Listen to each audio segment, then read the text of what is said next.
y a des histoires que l'on aurait du mal à croire. Et pourtant, elles existent. Chérie, je suis pas trop grosse, mais non. Ah, t'as hésité. Non, allons.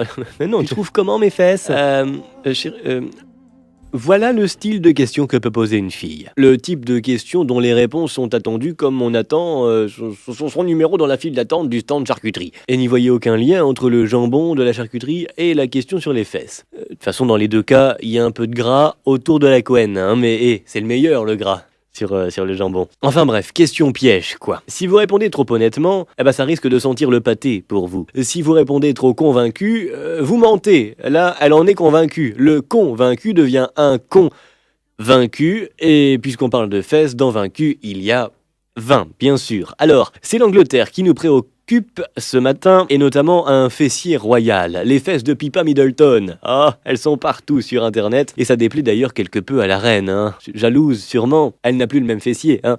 Disons qu'elle est plus détendue.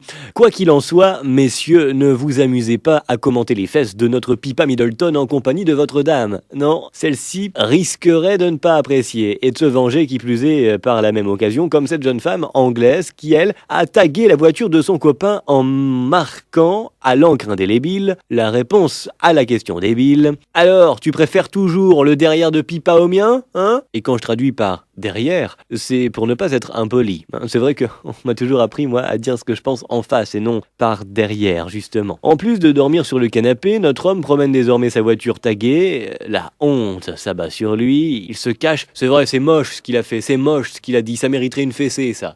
Pardon, arrêtons de parler de fesses.